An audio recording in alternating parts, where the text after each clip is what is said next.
बात हरियाणा की ये खास कार्यक्रम हम एएनवी न्यूज़ पर अब शुरू करने वाले हैं और उसकी आज पहली कड़ी के साथ मैं संजय मल्होत्रा आपके साथ मुखातिब हूँ।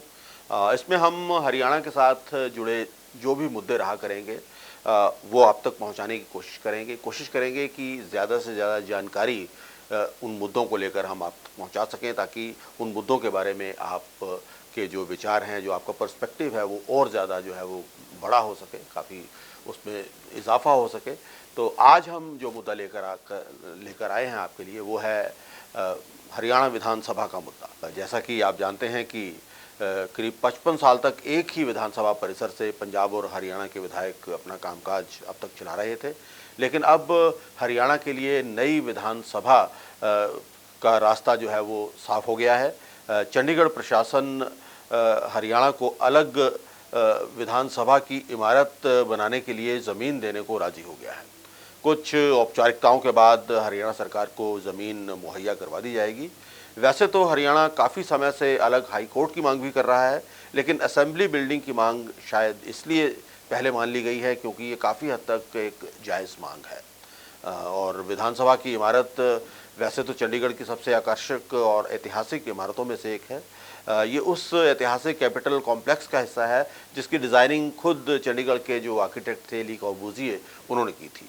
सचिवालय और हाईकोर्ट भी इसी कॉम्प्लेक्स का हिस्सा है। और समस्या ये है कि साल 1962 में जब ये इमारत तैयार हुई थी उस समय हरियाणा अस्तित्व में नहीं आया था।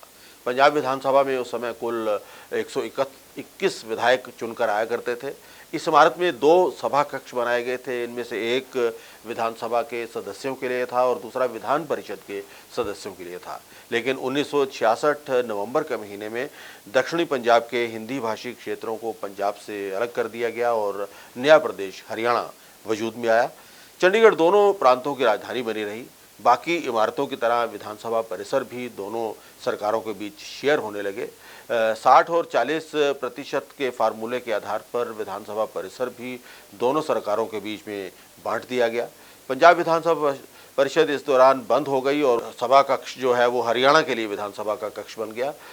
पिछले 55 सालों में काफ़ी कुछ बदल चुका है। आज दोनों विधानसभाओं के कुल 207 सदस्य यहाँ पर बैठते हैं, जिसमें से आप जानते हैं कि 90 सदस्य हरियाणा के हैं और 117 सदस्य पंजाब के हैं। इनका सपोर्ट स्टाफ भी जो है वो भी कई गुना बढ़ चुका है।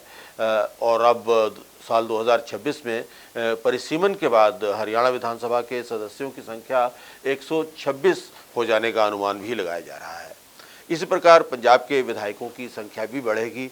इन हालातों के बीच हरियाणा के पास अलग विधानसभा भवन बनाने के अलावा और कोई चारा अब नहीं था और इस बात को केंद्र सरकार ने भी समझा और चंडीगढ़ प्रशासन को उसके बाद ये निर्देश दिया गया कि इस बारे में कुछ फैसला लिया जाए। इसके अलावा वैसे भी कुछ सालों से दोनों राज्यों के बीच में मुद्दों को लेकर मनमुटाव भी चलता रहता है। विधानसभा में स्पेस को लेकर काफ़ी विवाद था। हरियाणा के स्पीकर ज्ञानचंद गुप्ता ने कई बार हरियाणा के साथ होने वाली ज़्यादती का मुद्दा उठाया। बार बार गुजारिश करने के बाद भी हरियाणा को उसका पूरा हिस्सा नहीं दिया जा रहा था, ये उनका आरोप था। अपने 350 कर्मचारियों को हरियाणा पर्याप्त स्थान उपलब्ध नहीं करवा पा रहा था। उम्मीद की जा सकती है कि नई इमारत बनने के बाद ये सब मसले नहीं होंगे।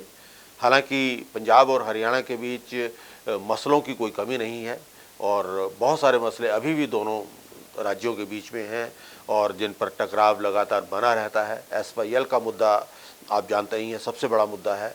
फिर चंडीगढ़ के स्टेटस का मसला है। हाल में दोनों राज्यों ने अपनी अपनी विधानसभाओं में बाकायदा प्रस्ताव लाकर चंडीगढ़ पर अपना दावा ठोका है। एक बार फिर से दोबारा से ठोका है, हालांकि काफ़ी देर से इसको लेकर दोनों के बीच में जो है वो टकराव रहता है। इस विवाद का कोई फौरी हल निकलना अभी फ़िलहाल संभव नहीं लग रहा है, लेकिन दोनों राज्यों के सियासतदान भी इस बात को समझते हैं। लेकिन उसके बावजूद भी ये मसले चल रहे हैं। उम्मीद करते हैं कि विधानसभा परिसर जब बन जाएगा, जिसके लिए ज़मीन देखने के लिए खुद मुख्यमंत्री वहाँ गए थे, स्पीकर ज्ञानचंद गुप्ता वहाँ गए थे और ये लगभग अब फाइनल हो चुका है कि हरियाणा को करीब 10 एकड़ ज़मीन मिल जाएगी। नई विधानसभा मिलने के बाद नई सोच भी दोनों राज्यों के बीच में पनपेगी। बहुत बहुत धन्यवाद। हरियाणा की बात में आज हमने सिर्फ हरियाणा विधानसभा और इसके लिए जो नई बिल्डिंग बनने जा रही है उसकी बात करनी थी। हरियाणा के साथ जुड़े और मुद्दों पर हम गाहे बगाहे जब भी हमें मौका मिला करेगा हम आपसे बात किया करेंगे। नमस्कार।